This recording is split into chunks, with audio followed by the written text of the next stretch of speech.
by Mark Twain.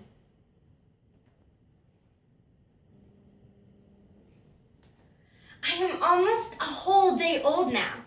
I arrived yesterday. Or was it the day before yesterday? It could be that it was the day before yesterday and I wasn't noticing. Very well, it'll be best to start right and not let the record get confused. For some instinct tells me that these details are going to be important someday. For I feel exactly like an experiment. Yes, an experiment. My, that's a good word. No one could feel more like an experiment than I do. I'm convinced that this is what I am. An experiment.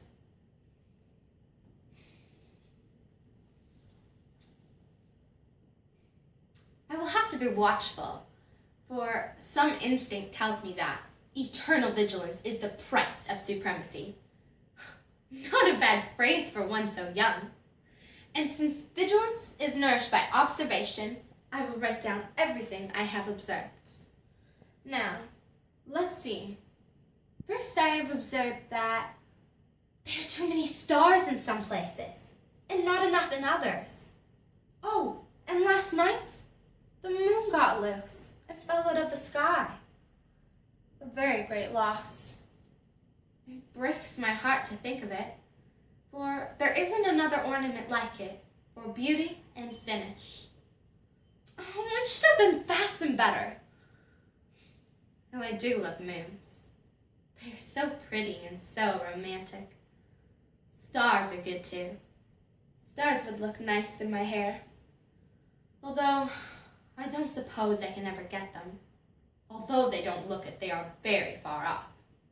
This is a fact I proved last night when I tried to knock some down with a pole. I even tried doing clods at them till I was all tired out. But I never got even one star. Perhaps it is because I am left-handed.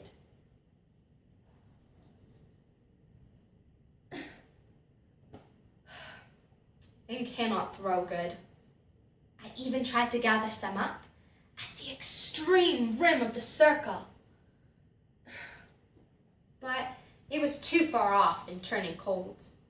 But I found some tigers and nestled in among them, which was comfortable.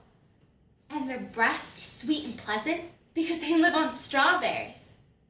I had never seen a tiger before, but I knew the minute by their stripes.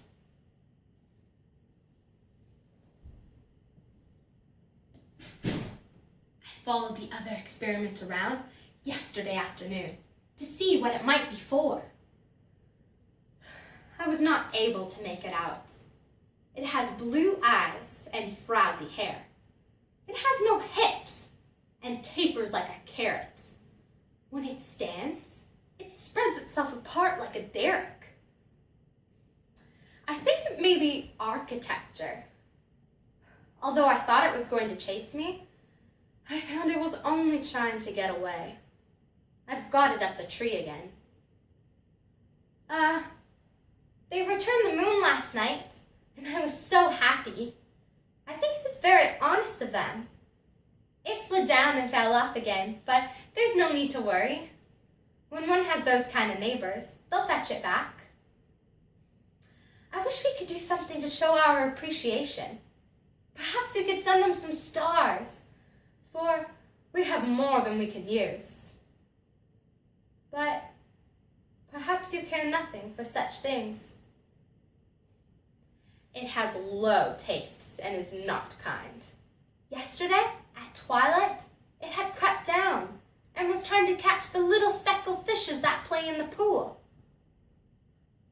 Have you no heart? No compassion for those little creatures? Can it be that you're designed and manufactured for such ungentle work? I had to clod it to make it go back up the tree again and leave them alone.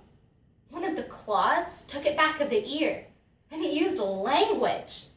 It was the first time I'd ever heard speech except my own. I didn't understand the words, though they seemed expressive. You can talk. Oh, I'd love to talk. I talk all day, and in my sleep too. And and I'm very interesting. But if I had another to talk to, I could be twice as interesting, and I would never stop if desired. Try as I may, I cannot fathom what the other experiment is. It's not a carrot or a derrick, and it certainly isn't put together securely enough to be architecture. It must be a he. Then you're not an it. That wouldn't be grammatical. You are a he. In that case, one would parse it thus: nominative, he; dative, him; possessive, his'n.